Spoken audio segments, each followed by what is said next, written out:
श्रीमद्भगवद्गीता भाग 19 अध्याय 9.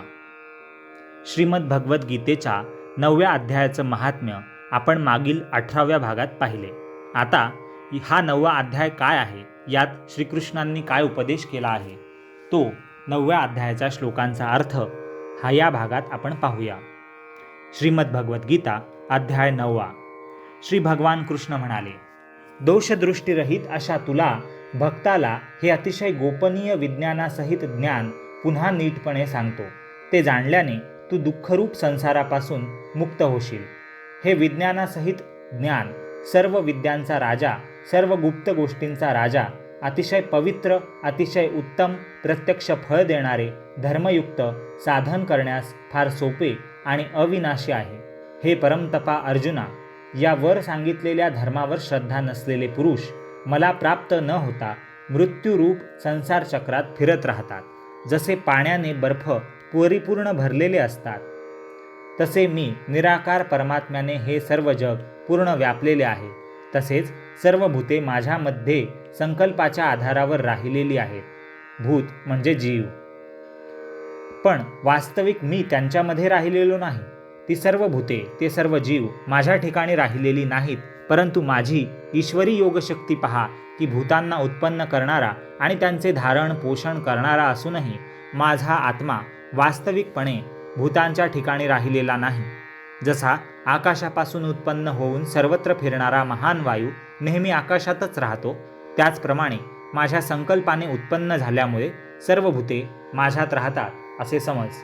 हे अर्जुना, कल्पाच्या शेवटी म्हणजे 4 युगांच्या पूर्ण चक्राचा फेरा ठराविक अवधीनंतर पूर्ण झाल्यानंतर शेवटी सर्व भूते म्हणजे सर्व जीवात्मे माझ्या प्रकृतीत विलीन होतात आणि कल्पाच्या आरंभी त्यांना मी पुन्हा उत्पन्न करतो.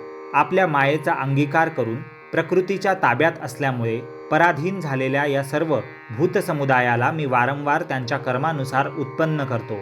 हे अर्जुना, त्या कर्मात आसक्ती नसलेल्या आणि उदासीनाप्रमाणे असलेल्या मज परमात्म्याला ती सर्व कर्मे बंधनकारक होत नाहीत.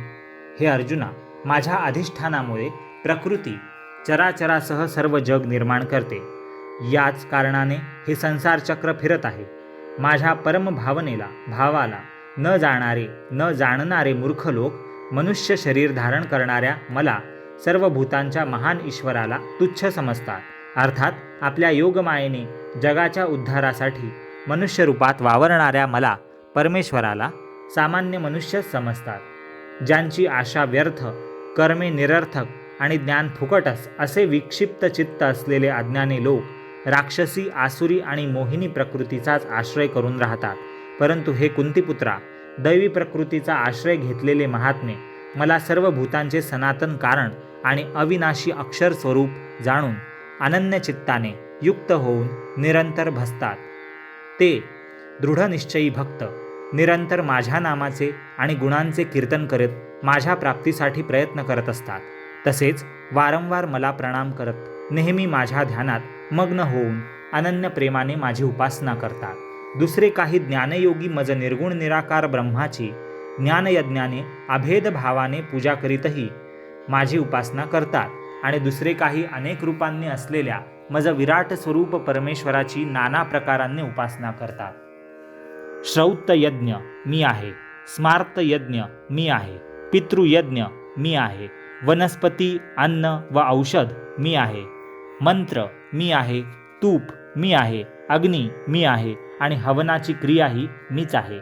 या जगाला धारण करणारा व कर्मफळ देणारा, आई, वडील, आजोबा, जाणण्याजोगा पवित्र ओंकार, तसेच ऋग्वेद, सामवेद आणि यजुर्वेदही मीच आहे.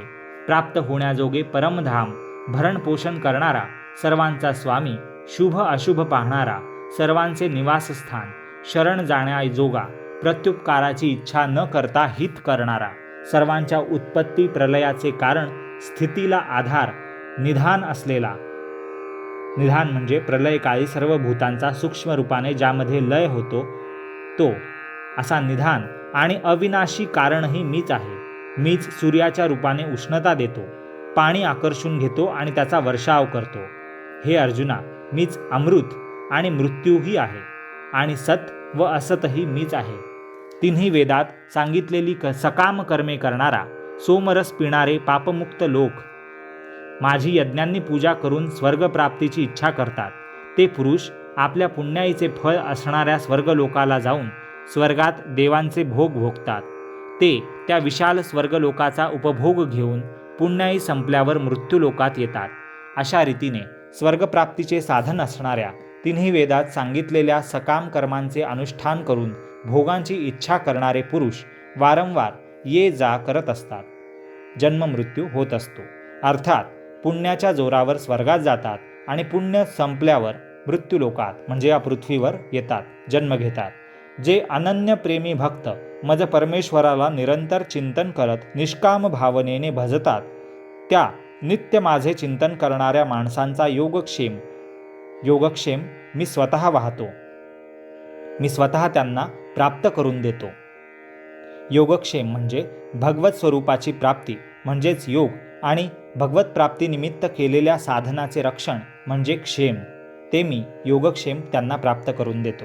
हे अर्जुना, जे सकाम भक्त श्रद्धेने दुसऱ्या देवांची पूजा करतात तेही माझीच पूजा करतात, परंतु त्यांचे ते पूजन अज्ञानपूर्वक असते, कारण सर्व यज्ञांचा भोक्ता आणि स्वामीही मीच आहे. पण ते मला परमेश्वराला तत्वतः जाणत नाहीत, म्हणून पुनर्जन्म घेतात.